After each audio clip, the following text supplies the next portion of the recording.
미국에선 코로나 백신의 가시적인 성과가 나오고 있어. 화이자와 모더나는 95% 정도 임상 효과를 확인했다고 발표했어. 또 모더나는 중증 코로나에 100% 효과가 있다고까지 하니까 희망이 쫙 보이기 시작한 거지. 백신 회사들은 이제 미국 식품의약국에 긴급 사용 승인을 신청했어. 승인이 나면 미국은 이달 말까지 백신 4천만 명분을 배포해 가장 먼저 의료인들에게 접종할 예정이고, 본격적인 백신 공급이 시작되면 내년 2분기쯤엔 미국과 캐나다 인구 절반이 백신을 맞을 수 있어. 폭발적 증가세인 유럽은 한 발 더 나갔지. The MHRA, the fiercely independent regulator, has clinically authorized the vaccine.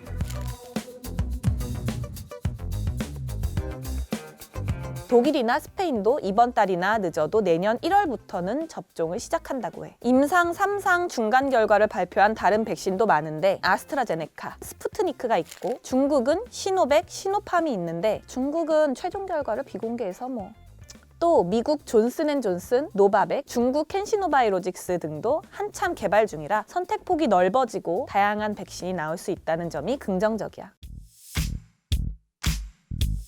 Just a week and a half away from what will be the likely approval of the first coronavirus vaccine for the American people is. 그러면 우리는 언제 접종할 수 있는 거야? 최대 4,400만 명분의 백신을 확보하였습니다.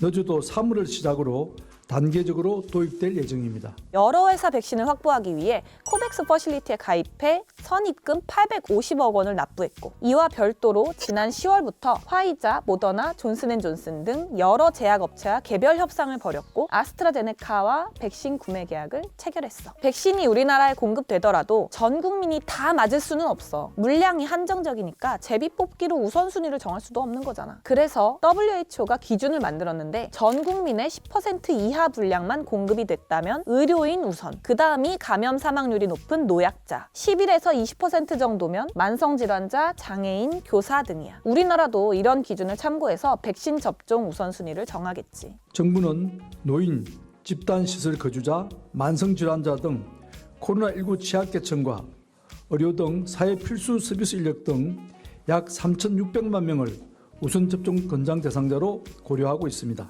다만 백신 접종이 시작되더라도 청소년과 임산부는 접종이 어려울 수 있대. 임상시험은 건강한 성인과 고령층을 대상으로 했기 때문이지. 또 백신이 들어와도 당장 맞을 수는 없고, 보건당국에서 이것저것 검토하고 승인 내리면 비로소 접종이 가능한데, 아무리 빨리 해도 한 달에서 한 달 반 정도 걸린다니까. 최소한 내년 2분기는 지나야 맞을 수 있을 거란 얘기지.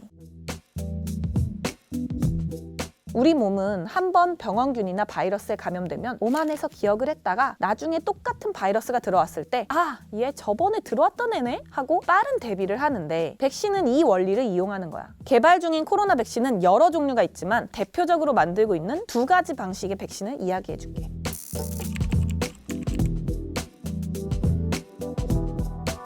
우리나라에서 접종할 가능성이 가장 큰 아스트라제네카는 비교적 안전한 감기 바이러스를 수송 트럭으로 삼고, 저 코로나 바이러스의 돌기를 이 트럭에 실어서 우리 몸 안으로 운반해. 그러면 이걸 외부 침입자로 느낀 우리 몸은 그에 맞는 대항군을 만들겠지? 오래전부터 개발해온 방식이라서 말라리아, 결핵, 에볼라, 메르스 백신처럼 널리 쓰이기도 했고, 냉장 보관도 가능해서 운송이 용이해. 다만 아스트라제네카 백신은 아직 안전성에 의문이 있단 말이야. 정량 투약 시 효과가 60%였는데 실수로 정량의 절반을 투여하니까 90% 효과가 있었다 해서 실수로 인한 위대한 발견이랬는데, 이걸 믿을 수 없다는 얘기도 있어서 아직 확신하긴 좀 이른 거지. 연일 뜨거웠던 화이자와 모더나는 그럼 어떤 방식이냐고?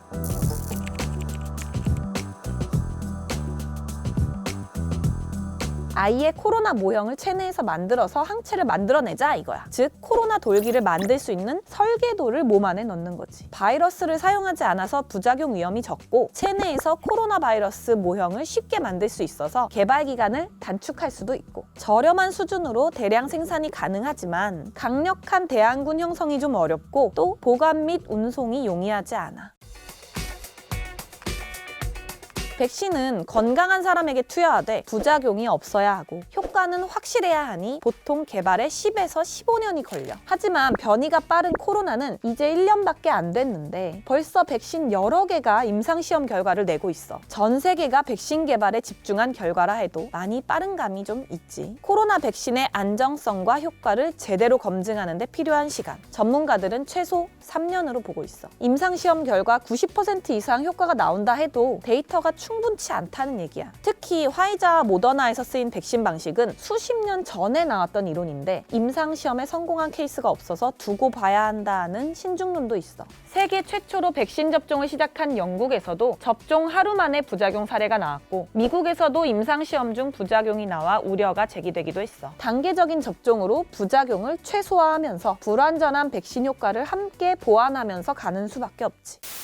딱 1년 전 중국 우한 폐렴으로 시작된 코로나19 하루빨리 종식되길 바라면서 전 세계가 밤낮 없이 치료제와 백신을 개발하고 있는데 100% 효과가 검증된 건 없어서 뭐가 제일 좋은 백신이라고 예단하기는 정말 어려워. 그래서 귀에서 피가 날 만큼 들었겠지만 우리가 코로나에 대응할 수 있는 최고의 방법은 철저한 개인위생, 사회적 거리두기, 방역수칙 준수하면서 차분히 백신을 기다리는 것. 많이 힘들었고 지금도 힘들지만 조금 더 할 수 있겠지? 더불어 코로나 종식을 위해 오늘도 사력을 다하고 계신 의료진과 방역 담당자님들께 이 자리를 빌어서 감사의 말씀을 전합니다. 드롭 더 이슈, 오늘의 이슈였습니다. 구독과 알림 설정 부탁드리겠습니다. 래퍼 타임이었습니다. 감사합니다.